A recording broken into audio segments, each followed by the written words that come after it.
નમસ્તે મિત્રો, સ્વાગત છે તમારું મારી ચેનલમાં।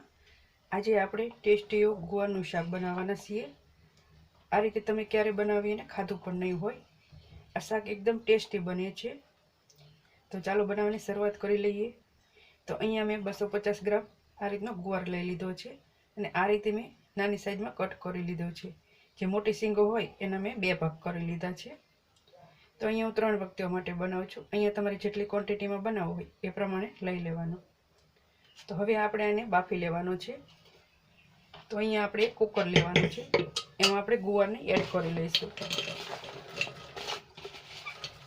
તો બધો જ ગુવાર આપણે એડ કરી લીધો છે અને હવે એમાં હું આ રીતના મોટા સાઈઝમાં કટ કરેલું બટેટું એડ કરીશ।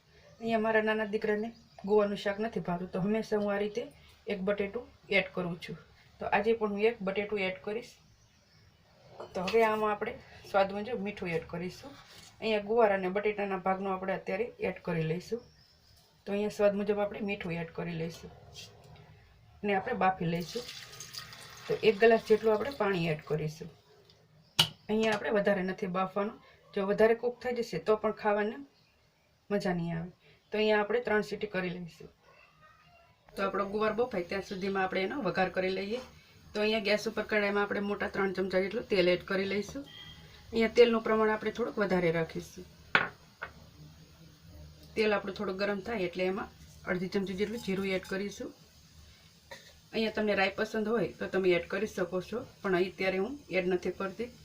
જીરું આપણું એકદમ સરસ રીતે આવી ગયું છે, તો એમાં આપણે હિંગ એડ કરીશું અને 3 ઝીણી કાપેલી ડુંગળી એડ કરી લઈશું। અહીંયા મેં એકદમ ઝીણી ચોપરમાં કટ કરી લીધી છે। એને આપણે તેલમાં સરસ રીતે મિક્સ કરી લઈશું।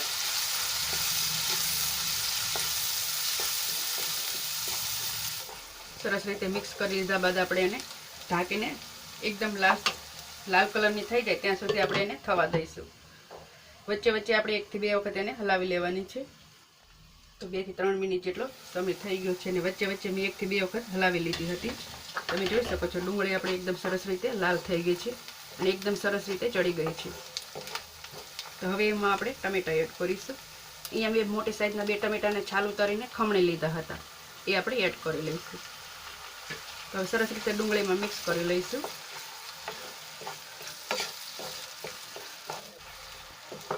તો સરસ રીતે મિક્સ કરી લીધા બાદ આપણે એને ઢાંકીને 2 મિનિટ માટે થવા દઈશું, જેથી કરીને આપણે ટમેટા એકદમ સરસ રીતે ચડી જાય અને તેલ પણ છૂટું પડી જાય। અહીંયા આપણે ટમેટા ખમણેલા છે એટલે એને ચડતા વાર નહીં લાગે। તો 2 મિનિટ જેટલો સમય થઈ ગયો છે અને ટમેટા આપણે એકદમ સરસ રીતે ચડી ગયા છે અને તેલ પણ છૂટું પડી ગયું છે। તો હવે એમાં આપણે મસાલા એડ કરીશું। તો અહીંયા આપણે હળદર એડ કરીશું। તો અડધી ચમચી જેટલી આપણે હળદર એડ કરીશું। 1 ચમચી જેટલું ધાણા જીરું પાવડર એડ કરીશું। ગ્રેવીના ભાગનું આપણે મીઠું એડ કરીશું। બાફવામાં તો આપણે મીઠું એડ કરેલું જ છે।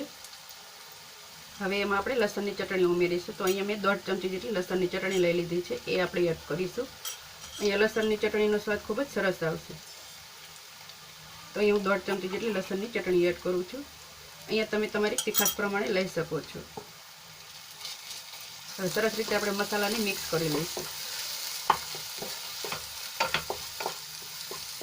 મસાલાને સરસ રીતે મિક્સ કરી લીધા છે। તો હવે 1 મિનિટ માટે આપણે એને સાંતળી લઈશું, જેથી કરીને આપણા શાકનો કલર પણ સરસ આવે અને મસાલા પણ આપણે એકદમ સરસ રીતે સંતળાઈ જાય। તો આ રીતે આપણે એને 1 મિનિટ માટે સાંતળી લઈશું। 1 મિનિટ બાદ તમે જોઈ શકો છો મસાલા આપણે એકદમ સરસ રીતે સંતળાઈ ગયા છે। લસણની ચટણી સંતળાઈ એની સરસ સુગંધ આવવા લાગી છે અને તેલ પણ છૂટું પડી ગયું છે।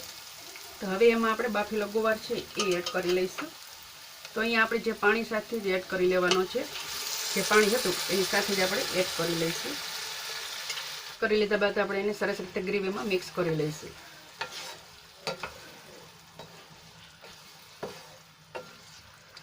સરસ રીતે મિક્સ કરી લીધું છે। તો એમાં આપણે 1 ચમચી જેટલો બેસન એડ કરીશું। અહીંયા બેસન એડ કરવાથી આપણી ગ્રેવી એકદમ સરસ ઘટ બનશે। તો બેસનને આપણે એકદમ સરસ રીતે શાકમાં મિક્સ કરી લઈશું। બેસનને આપણે સરસ રીતે મિક્સ કરી લીધો છે। તો આમાં થોડું પાણી ઓછું લાગે છે, તો હું એમાં અડધા કપ જેટલું પાણી એડ કરીશ અને સરસ રીતે મિક્સ કરી લઈશ। અહીંયા તમારે જેટલી ગ્રેવી રાખવી હોય એ પ્રમાણે તમે પાણી એડ કરી શકો છો. હવે એને ઢાંકીને આપણે 2 થી 3 મિનિટ માટે થવા દઈશું. તો 2 થી 3 મિનિટ જેટલો સમય થઈ ગયો છે અને શાકમાંથી આપણું તેલ પણ એકદમ સરસ રીતે છૂટું પડી ગયું છે. તો હવે આપણે ગેસને બંધ કરી લઈશું અને આપણું સરસ મજાનું ગુવાનું શાક બનીને તૈયાર છે. એકદમ ઘટ ગ્રેવી આપણી બનીને તૈયાર થઈ છે.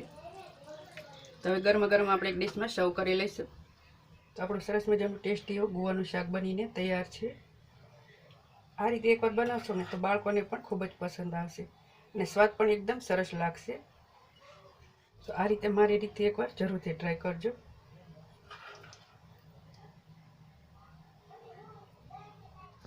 તો આપણું ટેસ્ટી એવું ગુવાનું શાક બનીને તૈયાર છે.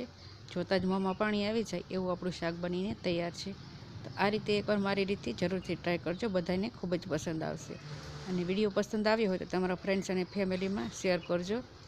ચેનલ પર નવા હોય તો ચેનલને સબસ્ક્રાઈબ કરજો અને કમેન્ટ કરીને જરૂરથી જણાવજો કે તમને મારી આજની રેસીપી કેવી લાગી.